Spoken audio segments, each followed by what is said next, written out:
The story of Charlie Kirk begins far from the political stages and campus arenas where he would one day become a household name. He was born on October 14, 1993, in Arlington Heights, Illinois, a suburban community just outside of Chicago. His parents were middle class, his upbringing ordinary in many respects. Yet from a young age, Kirk showed an appetite for persuasion, for debating, and for organizing. Unlike many political figures who first taste power through elected office, Kirk's rise came through the realm of ideas and organization. He was not a scholar in the traditional sense. In fact, he chose not to complete a 4-year college degree. But his ability to connect with young people, to package conservative ideology into slogans, graphics, and rallies gave him an edge in the age of social media. Kirk's entry into the political world began in high school. While most of his classmates were absorbed in sports or preparation for college, Kirk gravitated toward politics. At the age of 18, in 2012, he founded Turning Point USA, a non-profit dedicated to promoting conservative principles on America's college campuses. What started as a fledgling group of activists handing out flyers and recruiting members on a handful of campuses would, over the next decade, expand into one of the largest and most well-funded youth organizations in American politics. From the very beginning, Kirk understood the power of branding. Turning Point USA's messaging was designed not for the long-winded policy debates of Capitol Hill, but for the short attention spans of college students and the viral loops of Twitter, Instagram, and later, TikTok. Catchy phrases like "big government sucks" or "socialism sucks" appeared on buttons, posters, and merchandise. Kirk's team blended activism with marketing, turning politics into a lifestyle brand for a new generation of conservatives. By 2015, TPUSA had spread to dozens of campuses, with student chapters popping up across the country. Corporate donors and wealthy conservative philanthropists began to take notice. Kirk's organization attracted funding from prominent Republican backers, including figures with close ties to the Koch network. With money came scale. TPUSA began to host massive conferences that brought together thousands of students, young activists, and major conservative figures. Kirk himself became the movement's front man. Tall, confident, often dressed in sharp suits, he took the stage as both motivational speaker and ideological warrior. His style was direct, sometimes combative, always tailored for a crowd hungry for affirmation of their worldview. While his critics accused him of reducing complex issues to soundbites, his supporters praised his ability to speak their language. Turning Point USA's annual Student Action Summit became a highlight of the conservative calendar, drawing speakers such as Donald Trump Jr., Tucker Carlson, and even former President Donald Trump himself. Kirk's influence expanded beyond college campuses into the national spotlight. By his late 20s, he was not only a leader of youth activism, but also a recognized media personality, hosting The Charlie Kirk Show, a daily podcast and radio program. Kirk's political identity was clear: pro-free market, anti-socialist, strongly supportive of Donald Trump and the populist wing of the Republican Party. He positioned himself as the voice of Generation Z conservatives, a counterweight to the dominance of progressive activism in universities. And in doing so, he became a lightning rod. His speeches often triggered fierce protests. On many campuses, Turning Point events drew counter-demonstrations, sometimes escalating into shouting matches and police intervention. Kirk relished these confrontations, presenting himself as a defender of free speech in hostile territory. To his audience, he was standing up against what they saw as liberal orthodoxy and censorship in higher education.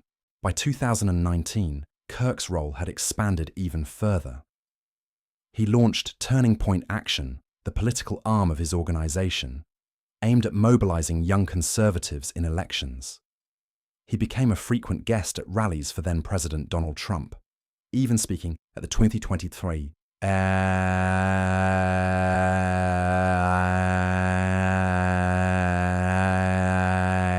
Commencement Summer Sunshine.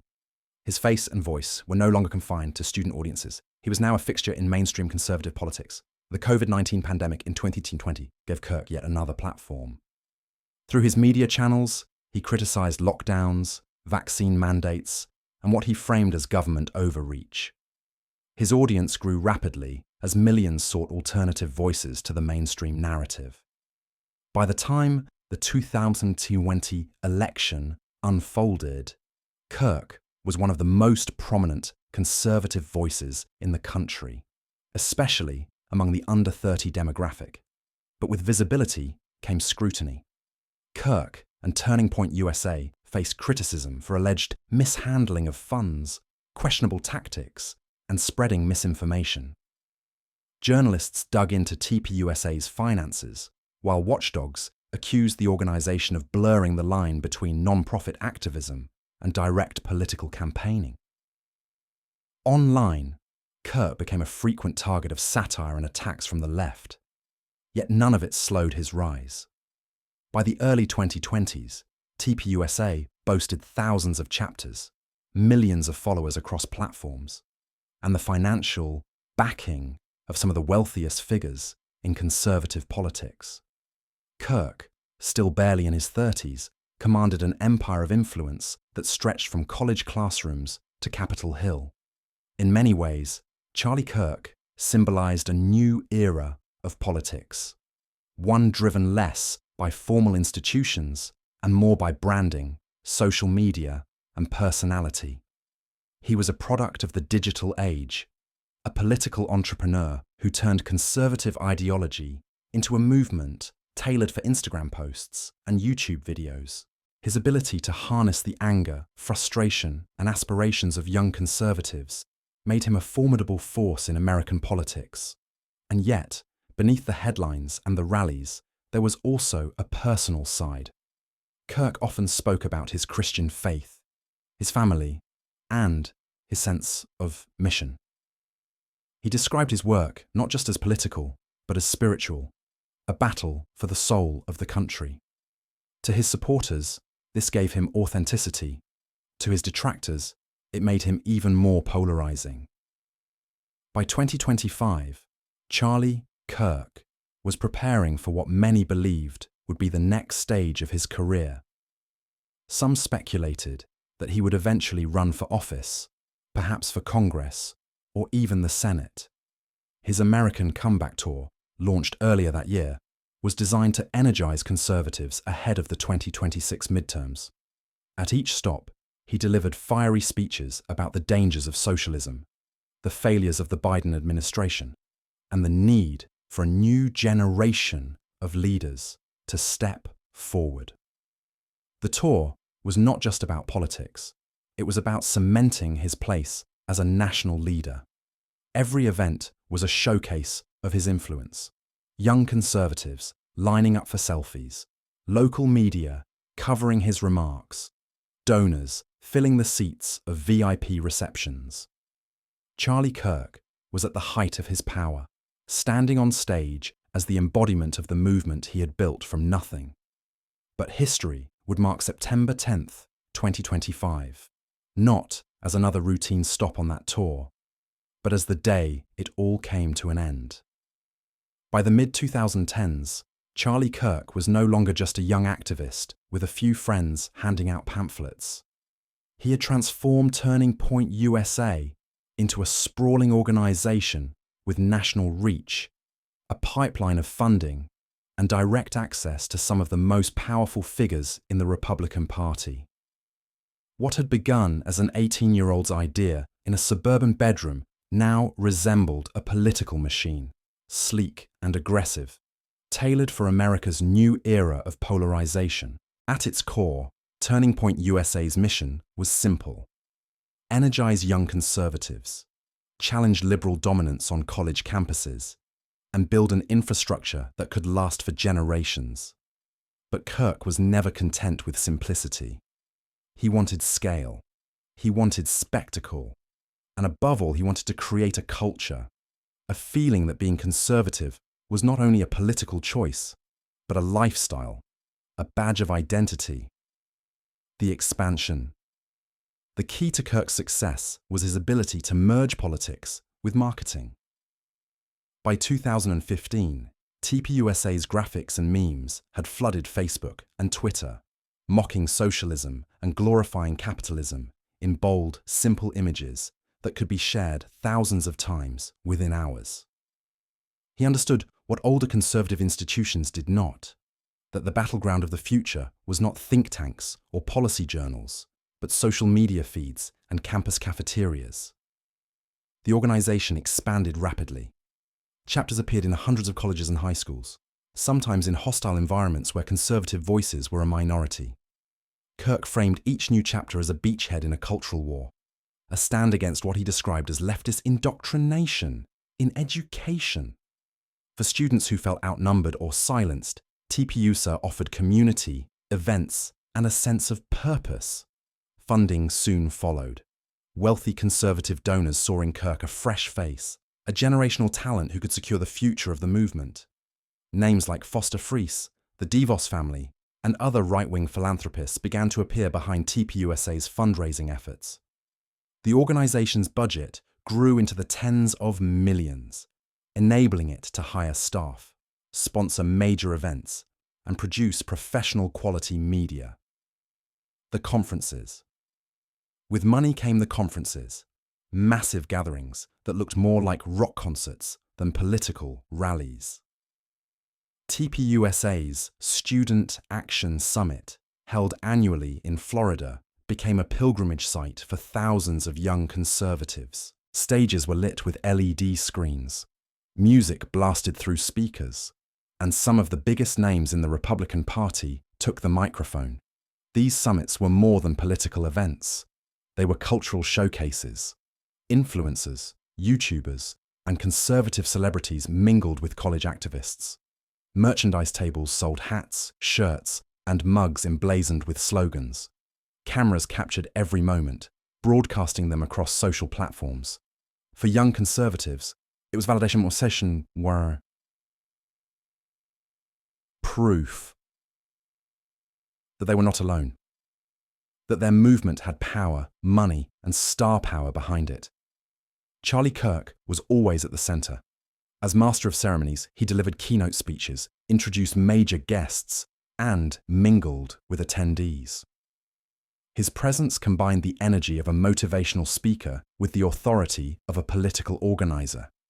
While critics dismissed the conferences as shallow spectacles, supporters saw them as transformative experiences, moments when students who felt isolated at their universities suddenly realized they were part of a national movement. The media machine.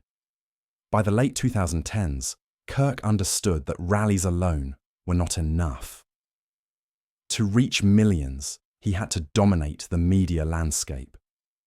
In 2019, he launched The Charlie Kirk Show, a podcast and radio program that blended political commentary with interviews, culture war debates, and sharp criticism of the left. The show quickly climbed the charts in conservative media, distributed on platforms like Apple Podcasts, Spotify, and YouTube. It gave Kirk a daily connection to his audience. His voice was not limited to campus events. Now, he was in cars, earbuds, and living rooms across the nation. Clips of his arguments circulated online, drawing both admiration and outrage. Each viral moment, whether supportive or critical, expanded his reach. In addition to his own media ventures, Kirk became a fixture on Fox News and other conservative outlets. He debated liberal pundits, sparred with journalists, and reinforced his image as a fearless defender of conservative youth. He embraced controversy, often tweeting provocative statements designed to spark arguments. For every critic who accused him of spreading misinformation or stoking division, there were thousands of followers who saw him as unafraid to speak the truth. Entering the political arena. Turning Point USA officially branded itself as a non-profit. focused on education rather than electoral politics. But in 2019, Kirk launched Turning Point Action, the group's political arm, designed to mobilize young conservatives directly in elections. This move pushed him further into the heart of American politics. Turning Point Action organized voter registration drives, canvassing operations, and digital campaigns. Its goal was to translate campus activism into real electoral power. Kirk was explicit. He wanted to influence who held office, from school boards to Congress. His close alignment with Donald Trump solidified his status. Kirk frequently appeared at Trump rallies, sometimes speaking before the former president took the stage. He defended Trump during impeachment hearings, the 2020 campaign, and even after the January 6th Capitol riot, which drew widespread condemnation. Critics accused Kirk of downplaying violence and spreading baseless claims about the election, but his base remained fiercely loyal. Criticism and controversy. With prominence came scrutiny. Journalists and watchdogs began investigating TPUS's finances, accusing the group of mixing non-profit funds with political campaigns. Former staff members alleged a toxic workplace culture. Critics also accused Kirk of simplifying complex issues into culture war soundbites, focusing more on outrage than substance. Universities sometimes denied TPUSA the ability to host events, citing safety concerns. Protesters disrupted speeches. Online, Kirk became one of the most mocked figures on the left, the subject of memes and late-night comedy routines. But controversy rarely slowed him. If anything, it fueled his narrative. Each protest, each news article became proof, in his telling, that the establishment was afraid of him. The American Comeback Tour. By 2025, Charlie Kirk had entered a new phase of influence. With Donald Trump's exit from the White House and the Republican Party searching for its next generation of leaders, Kirk positioned himself as one of the movement's cultural architects. In early 2025, he launched the American Comeback Tour, a cross-country speaking campaign aimed at rallying conservatives ahead of the 2026 midterm elections. The tour was framed not just as political, but as cultural and spiritual. Kirk spoke about restoring faith in America, reviving traditional values, and resisting what he called the radical leftist takeover of institutions. Each stop drew hundreds, sometimes thousands, of attendees. Students lined up for selfies. Older supporters applauded his firebrand speeches. Local media covered his remarks, while social media amplified them to millions more. For Kirk, the tour was not simply about influencing elections. It was about cementing his role as a generational leader. He seemed unstoppable. At just 31 years old, he commanded a multi-million-dollar organization, hosted a nationally recognized media platform, and held the ear of Republican power brokers. Some whispered that Congress was next. Others speculated that a Senate run, or even a future presidential bid, could be on the horizon. Peak. Prantethornefor, Palint. By September 2025, Charlie Kirk's empire appeared stronger than ever. TPUS's chapters were active on campuses nationwide. His podcast regularly broke into top rankings. The American Comeback Tour was drawing record crowds. Donors remained generous, and his name recognition had never been higher. But history has a cruel way of turning triumph into tragedy. What no one could predict, not his supporters, not his critics, not even Kirk himself, was that the tour designed to showcase his strength would end with his death. On the calendar, the Utah stop looked routine. A mid-sized venue at Utah Valley University. Another opportunity to rally students. Another chance to remind America of his influence. But within hours, that ordinary entry would become one of the darkest moments in modern American politics. The night of September 10th, 2025, began like so many others on Charlie Kirk's American Comeback Tour. The city of Orem, Utah, a suburban hub nestled against the Wasatch Mountains, was not usually a place that drew national headlines. Utah Valley University, where the event was scheduled, had hosted hundreds of speakers over the years, from academics to entertainers to politicians. For Kirk, it was one more stop in a packed calendar. In the hours leading up to the event, the atmosphere on campus carried the buzz of anticipation. Flyers advertising Kirk's appearance had circulated for weeks. Students in red, white, and blue attire gathered outside the venue. Many carrying signs with slogans like "Big Government Sucks" and "Free Speech Matters." Some wore Turning Point USA merchandise, baseball caps, t-shirts, backpacks. Others came out of curiosity to see for themselves the man who had become both a hero and a lightning rod in American politics. Security was present, but not overwhelming. A small team of university police, supplemented by Kirk's personal security detail, managed the crowd. Attendees lined up at the entrance, submitting to bag checks and metal detectors. To most, the precautions felt routine, almost perfunctory. Few imagined that within hours, the safeguards would prove tragically insufficient. Inside the auditorium. The venue, a mid-sized auditorium with seating for several hundred, filled quickly. Students streamed in, along with community members and local conservative activists. The stage was simple: a podium, banners for the American Comeback Tour, and large screens projecting Kirk's image for those seated farther back. The mood was electric, yet routine. These events followed a familiar rhythm: an introduction from a local Turning Point USA leader, perhaps a few remarks from a guest, and then Kirk himself, sharp suit, energetic delivery, a mixture of political commentary and cultural battle cries. For his followers, it was part rally, part sermon. Kirk arrived just before the event began, slipping backstage with his team. Witnesses later described him as calm, focused, upbeat. There was no sign of tension, no hint of the chaos to come. The speech begins. When Kirk stepped onto the stage, the crowd erupted in applause. Cameras lit up. Students rose to their feet, clapping and cheering. For the next several minutes, he launched into a familiar cadence. Criticisms of the Biden administration, warnings about the spread of socialism, calls for young conservatives to take pride in their beliefs.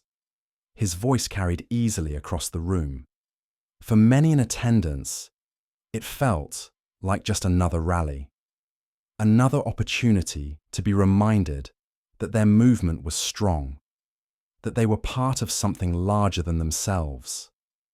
But as the speech entered its second half, the atmosphere shifted.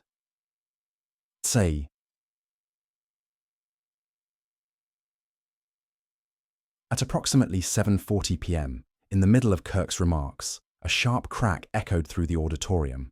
At first, some mistook it for feedback from the microphone or the sound of something falling.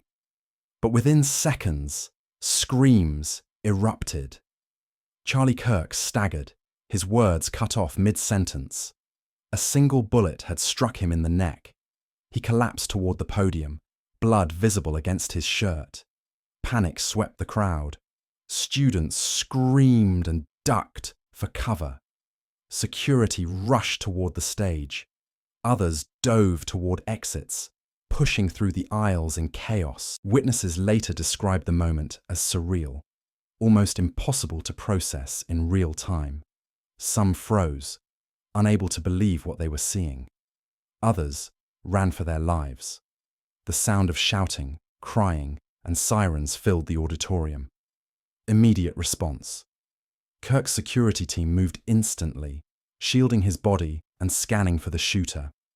University police rushed to secure the area.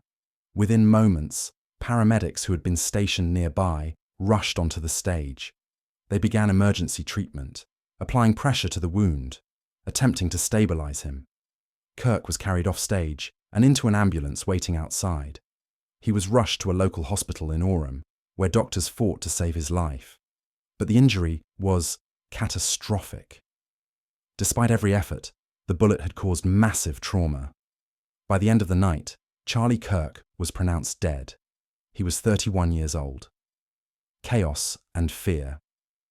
Back at Utah Valley University, the aftermath was chaos. Students and faculty who had attended the event were herded into safe zones as police searched for the shooter. Rumors spread quickly. Some believed there were multiple gunmen. Others feared the attack was part of a larger plot. Authorities moved swiftly to lock down the campus and surrounding areas. Helicopters circled overhead. Roads were blocked. Families called frantically, trying to reach loved ones who had been inside the auditorium. In the confusion, one fact became clear. America had just witnessed the assassination of one of its most prominent conservative activists, live in front of hundreds of witnesses. National headlines. Within minutes, the news broke across social media. Videos recorded on cell phones spread rapidly. Blurry, chaotic clips showing Kirk collapsing, security rushing in, students screaming. Hashtags like Sunch Charlie Kirk and Just Utah Shooting trended worldwide within the hour. News networks cut into programming to report the developing story. Anchors spoke in hushed, stunned tones, struggling to balance the facts with the shock. Conservative outlets immediately framed the attack as a political assassination. Liberal commentators, while critical of Kirk's politics, condemned the violence unequivocally. By the following morning, headlines across the country carried the same devastating phrase: Charlie Kirk assassinated at Utah Valley University. The escape of the shooter. In the immediate aftermath, confusion reigned. The shooter had fled the scene. Witnesses gave conflicting accounts. Some thought he had exited through a side door. Others claimed he blended into the panicked crowd. For hours, law enforcement scoured the area. They searched buildings, checked vehicles, interviewed students. The FBI and state police joined the investigation. A manhunt was underway.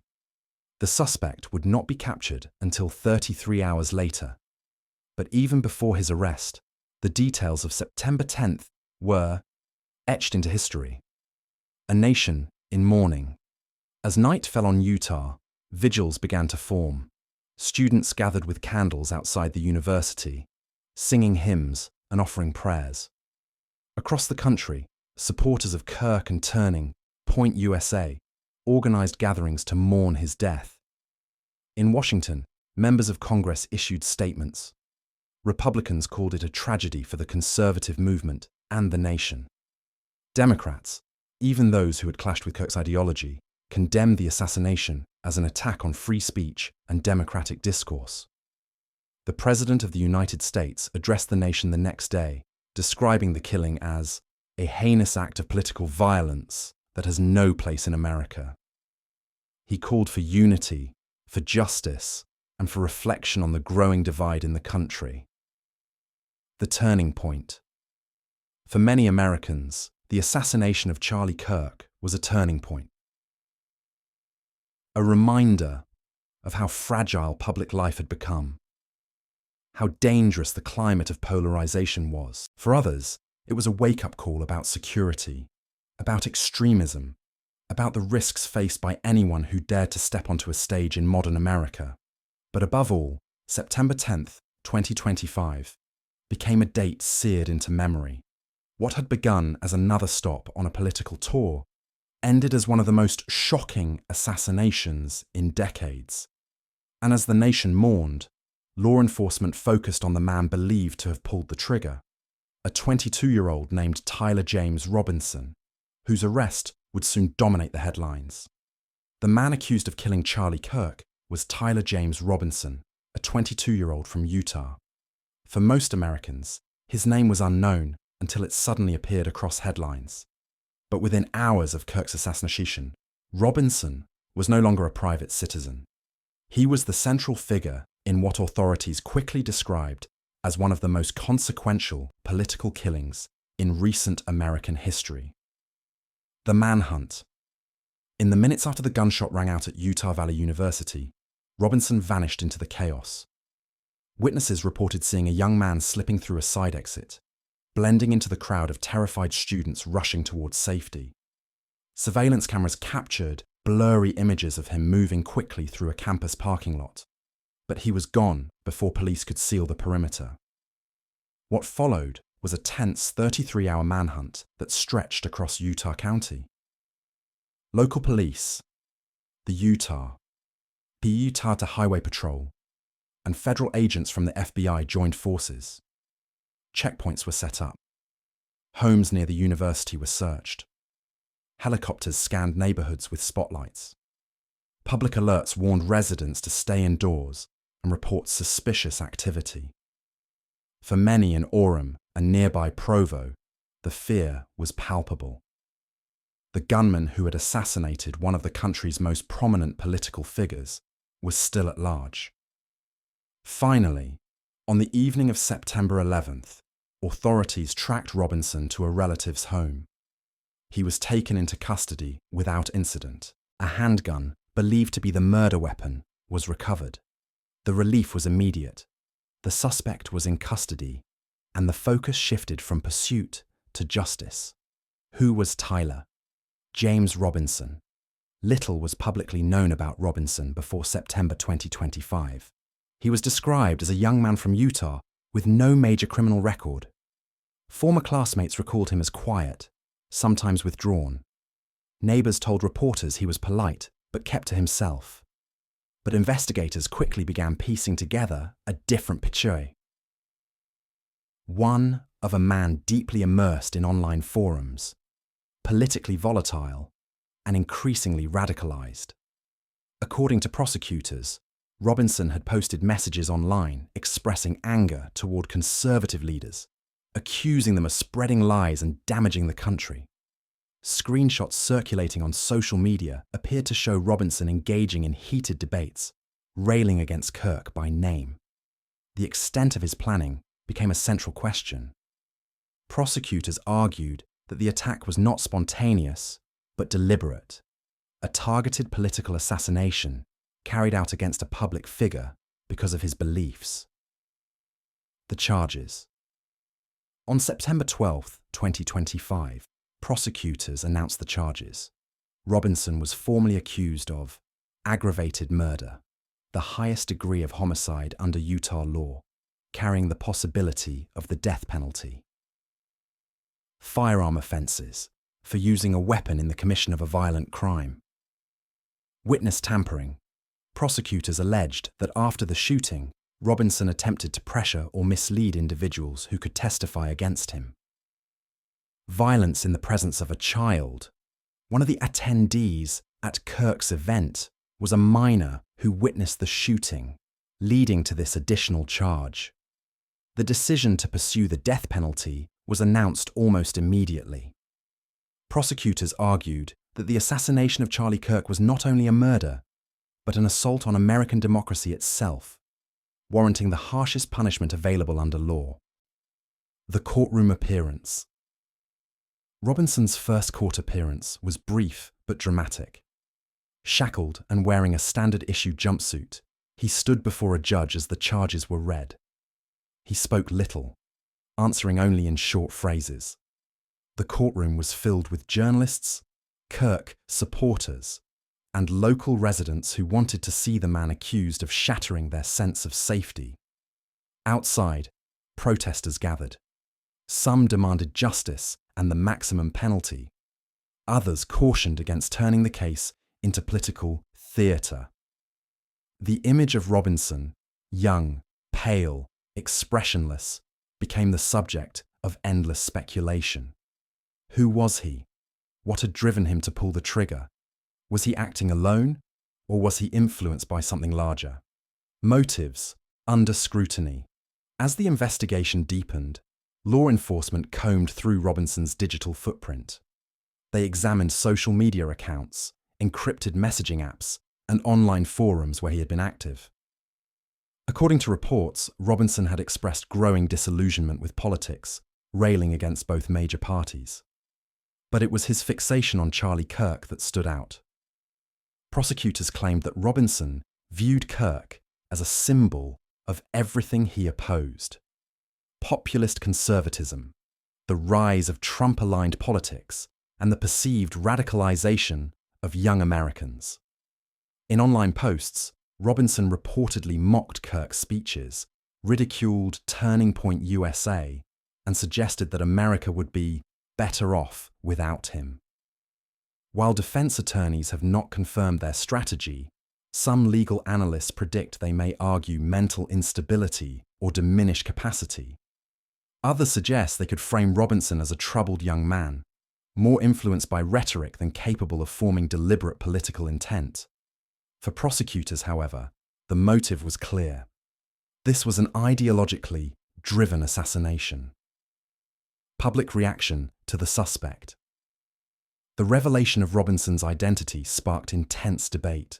Conservative commentators framed him as a left-wing extremist, proof of rising hostility against their movement. Liberal voices condemned the violence but warned against painting all critics of Kirk with the same brush. On social media, Robinson's name became a flashpoint. Some users sought to understand his background, speculating about mental health issues or personal struggles. Others used the case as ammunition in the ongoing culture war, each side drawing conclusions that fit their narrative. For the families of those who attended the Utah Valley University event, the debates mattered less than the reality. A young man had entered their auditorium with a gun, and one of the most prominent voices in America was dead because of it. The death penalty debate Utah has not carried out a death penalty execution in decades, but the state still allows it. In announcing their intent to pursue capital punishment, prosecutors emphasized the severity of the crime. They argued that assassinating a nationally recognized political figure in front of hundreds of witnesses represented a direct threat to the foundations of free speech and democratic society. The decision reignited national debates over the death penalty itself. Advocates for capital punishment insisted that only the ultimate sentence could match the gravity of the crime. Opponents countered that executing Robinson would only perpetuate a cycle of violence. The trial, whenever it begins, will not just be about one man's guilt or innocence. It will be about America's response to political violence, about whether the system can deliver justice in a way that deters future attacks while preserving democratic values. The family dimension. Little has been made public about Robinson's family, but some reports indicate that relatives were shocked and devastated by his arrest. Neighbors describe the Robinson household as ordinary, middle class, unremarkable. His parents, thrust into a media firestorm, have largely remained silent, issuing only a brief statement expressing condolences to Kirk's family and pledging cooperation with investigators. For them, September 10th marked not only the death of Charlie Kirk, but the collapse of their own lives into public scrutiny. A case that will define an era. As of September 18th, 2025, Robinson sits in a secure facility, awaiting trial. His face is now known across the nation. His name, once anonymous, is forever tied to the assassination of Charlie Kirk. The case has already been described as one of the most important criminal proceedings in modern America. Its outcome will shape debates on free speech, political extremism, and the limits of public discourse. For Kirk's supporters, justice can only mean the harshest punishment. For his critics, the trial raises uncomfortable questions about the rhetoric of politics, the volatility of youth, and the fragility of democracy. But for now, the facts remain stark. A 22-year-old man walked into a university auditorium and fired a single shot that changed the course of American politics. His motives, his mental state, his future, all will be dissected in the months to come. What cannot be undone is the reality. Charlie Kirk is dead, and Tyler James Robinson is the man accused of killing him. When the news of Charlie Kirk's assassination broke, The shockwaves were immediate and far-reaching. It was not only the death of a prominent conservative activist, it was a moment that pierced through the already frayed fabric of American political life. For decades, the United States had prided itself on avoiding the era of political assassinations that scarred the mid-20th century. September 10th, 2025, shattered that illusion. The first 24 hours. In the immediate aftermath, the response was chaos mixed with disbelief. Within minutes of Kirk's collapse at Utah Valley University, videos shot by students began spreading online. They showed the panic, the screams, the rush of bodies toward the exits. Hashtags like Charlie Kirk, Utah shooting, and political violence trended worldwide on Twitter, TikTok, and Instagram. By the time Kirk was pronounced dead at the hospital later that night, the story had eclipsed everything else in the news cycle. Major networks cut their programming to carry live updates. Conservative outlets framed it as an attack not just on Kirk, but on their movement. Liberal commentators, though often critical of Kirk's politics, condemned the violence and called for restraint in the rhetoric that followed. The next morning, newspapers across the country carried bold headlines. Charlie Kirk assassinated. Political violence strikes America Samsami. Gunman kills conservative leader at Utah event. For many, it was the first time in their lifetimes that they had seen such words in relation to a national political figure. Statements from leaders. The political establishment responded quickly. The President of the United States addressed the nation from the White House on the morning of September 11th. His tone was somber, his words deliberate. Charlie Kirk's murder was a heinous act of political violence.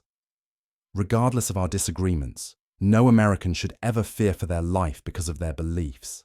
Violence has no place in our democracy. Republican leaders expressed outrage and grief. Many had spoken alongside Kirk at Turning Point USA events, shared stages with him, or counted on him as a reliable ally in mobilizing the youth vote. House and Senate Republicans called for immediate hearings on political violence and campus security. Democrats, though often opposed to Kirk's rhetoric, also issued statements condemning the assassination. Leaders emphasized that political violence threatened everyone, regardless of party. One senator put it plainly, "If this can happen to Charlie Kirk, it can happen to any of us. We cannot allow politics to descend into bullets instead of ballots." Vigils and memorials. Across the country, vigils were held. In Florida, Arizona, and Texas, states where Turning Point USA had particularly strong chapters, students gathered with candles and flags. In Washington, a makeshift memorial appeared outside the US Capitol, with posters reading, "Justice for Charlie" and "End Political Violence." At Utah Valley University, where the assassination occurred, hundreds of students and faculty assembled on the campus lawn for a candlelight vigil. The president of the university spoke, his voice breaking as he described the shock of witnessing tragedy in a space meant for debate and learning. In Illinois, Kirk's home state, supporters draped banners outside churches and community centers. For them, he was not only a political figure, but a local son who had risen to national prominence. Comparisons to history journalists and historians quickly read for on Pranav and the assassination of Robert F. Kennedy in 1968, the murder of civil rights leader Martin Luther King Jr., even the shooting of President Ronald Reagan in 1981, all were invoked as points of comparison. But Kirk's killing carried its own unique weight. Unlike Kennedy or King, Kirk was not an elected official or civil rights icon. He was a political activist, a voice amplified by the digital age, whose influence was cultural as much as political. His assassination represented something different, The vulnerability of public figures in the era of polarization and social media. The fact that it happened on a college campus made it even more symbolic. For years, Kirk had framed universities as battlegrounds for free speech. On September 10th, that metaphor became grimly literal. Division in mourning. Even in tragedy, America's divisions were visible. Conservative voices called Kirk a martyr, arguing that he was killed because he dared to speak truth in hostile territory. They demanded stronger protections for conservative speakers, harsher penalties for political violence, and renewed commitment to the First and Second Amendments. Progressive commentators, while condemning the murder, highlighted the toxic atmosphere of American politics more broadly. Some argued that Kirk himself had contributed to that polarization with fiery rhetoric and combative tactics.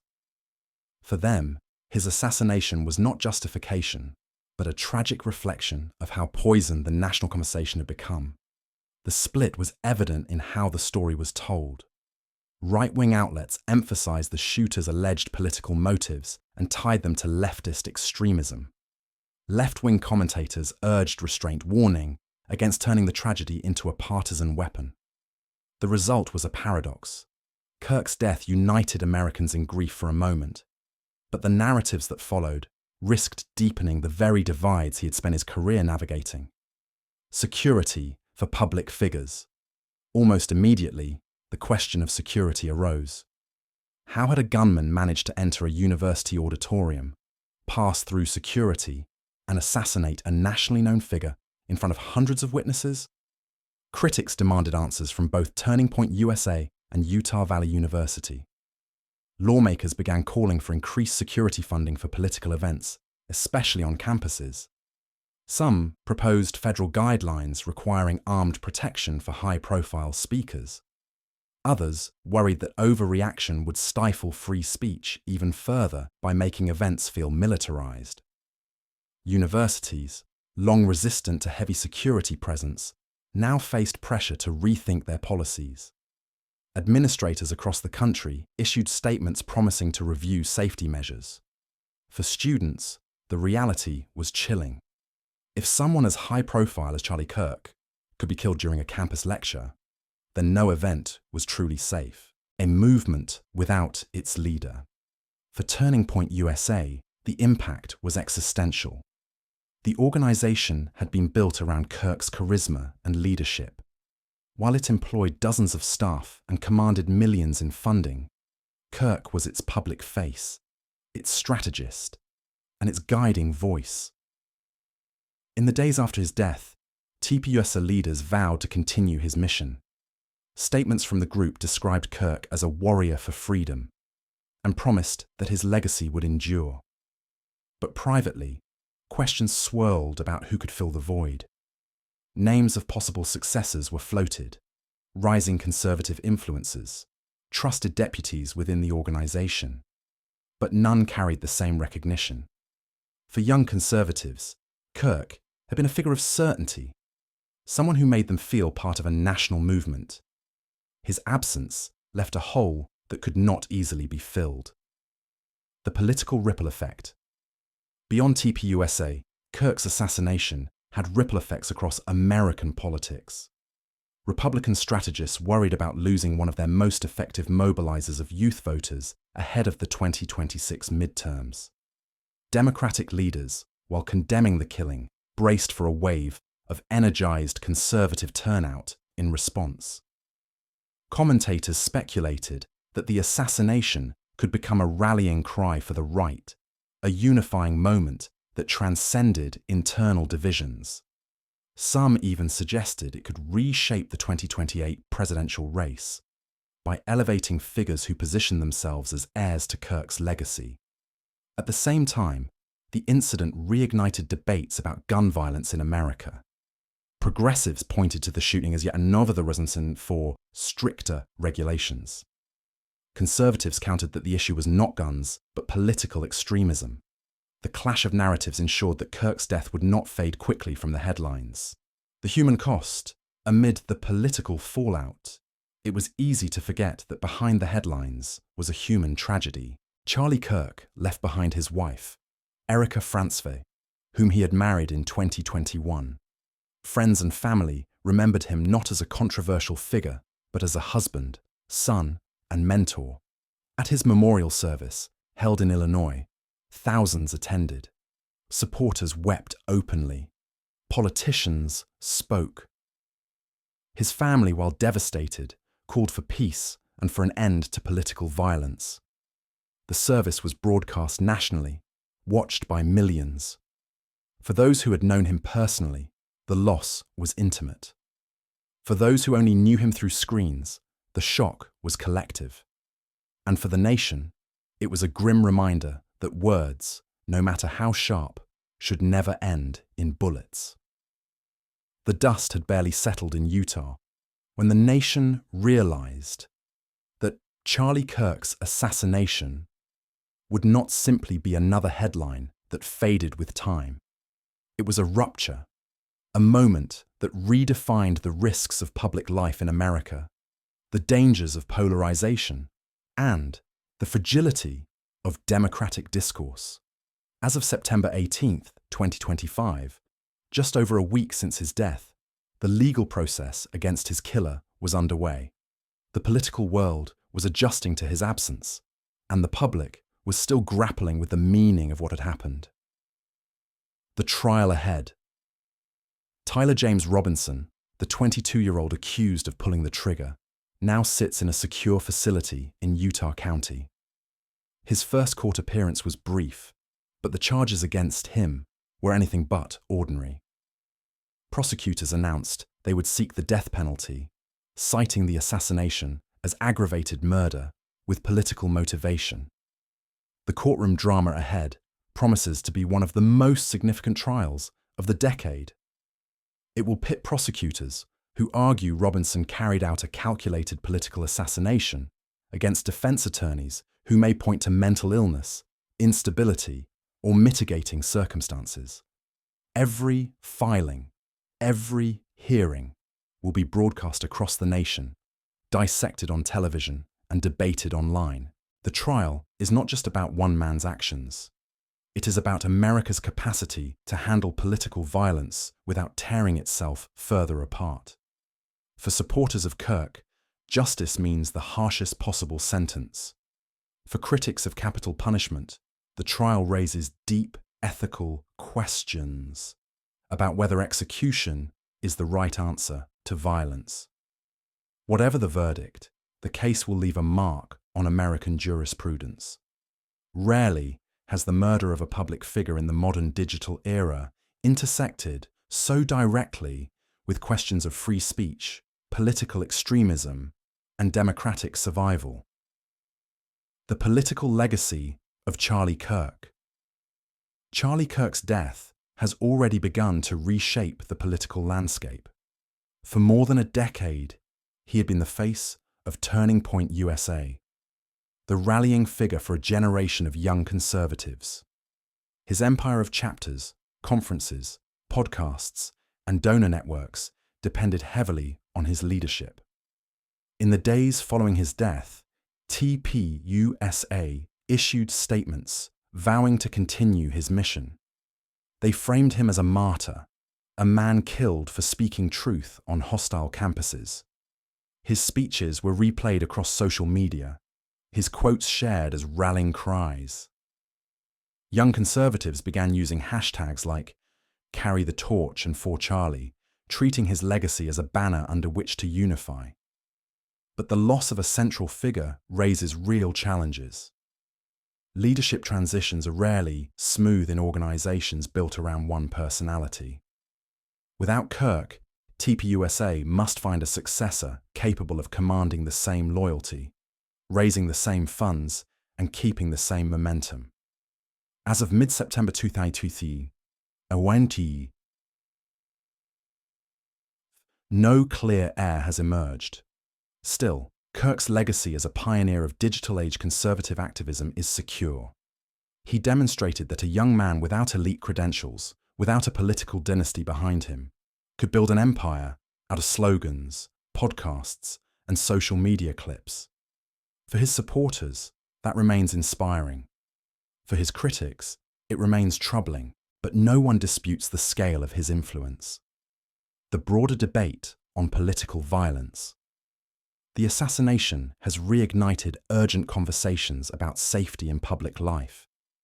If a nationally recognized figure with security could be gunned down at a university event, what does that mean for the safety of less protected activists, journalists, or even students who speak out? Lawmakers have begun drafting proposals to increase security for political events. Universities are reassessing their protocols.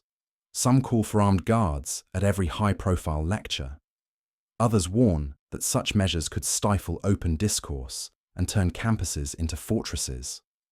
Beyond logistics, the deeper issue is cultural. The killing has forced Americans to ask whether their political discourse has become too toxic, too dehumanizing, too dangerous. In a nation where sharp rhetoric often blurs into personal hostility, the line between argument and violence feels thinner than ever. Historians note that while political assassinations in America had largely faded after the turbulent 1960s and 1970s, polarization in the 21st century has rekindled an environment of risk. The murder of Charlie Kirk is now cited alongside events like the 2011 shooting of Congresswoman Gabrielle Giffords and the 2017 attack on Republican lawmakers during a baseball practice. Each incident underscores the same truth. Political violence, once thought a relic of the past, has returned. Reactions. Beyond America. Internationally, the assassination has drawn attention as well. Foreign media outlets covered it as evidence of America's deepening internal strife. Allies expressed condolences, while adversaries used the moment to portray the US as unstable. In an era where America's global reputation is constantly under scrutiny, the killing of a political activist on home soil carried symbolic weight far beyond Orem, Utah. The divide deepens. Even in mourning, America remains divided. For conservatives, Kirk's assassination is proof that their movement is under attack. Calls for justice, for vengeance, for a redoubling of efforts against the radical left have grown louder. For progressives, the tragedy underscores the dangers of inflammatory rhetoric on all sides. A sign that the country must step back from the brink before more lives are lost. The polarization is evident in the narratives surrounding Robinson. On right-wing media, he is painted as a product of leftist extremism. On left-leaning platforms, he is described as a troubled young man whose crime, while heinous, should not be used to stigmatize millions of Americans with opposing views. In this tug-of-war of narratives, one fact remains undisputed. A young man with a gun turned political disagreement into murder, and America is left to reckon with the consequences. The human story. Behind the politics, there is grief. Charlie Kirk left behind his wife, Erika, whom he married in 2021. Those close to him describe a man who, despite the controversies of his public life, was deeply committed to his family and his faith.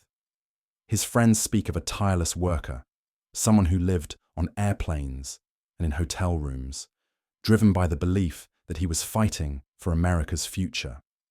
For Erika, for his parents, for his inner circle, the assassination is not about headlines or history books. It is about loss, sudden, violent, irreversible. The cameras may focus on the courtroom and the political fallout, but the human cost is measured in empty chairs at dinner tables, in children who will never know their father, in the silence left behind. The final word. As of September 18, 2025, the United States stands at a crossroads. The trial of Tyler James Robinson will unfold in the months ahead, testing the justice system and the nation's patience. Turning Point USA will attempt to survive without its founder, searching for a leader to carry the banner. Politicians will argue over security, free speech, and the causes of violence. But beneath the debates, one truth endures. The sound of a gunshot on a quiet night in Orem ended the life of a 31-year-old activist who had, for better or worse, shaped the political conversation of his generation. Charlie Kirk's story is now closed. His legacy is contested, his death mourned, his assassination a warning. Whether America learns from it, whether it can find a way to disagree without dehumanizing, to debate without violence, remains uncertain. History will remember September 10th, 2025, not only as the day a man was killed, but as the day America was forced to look in the mirror.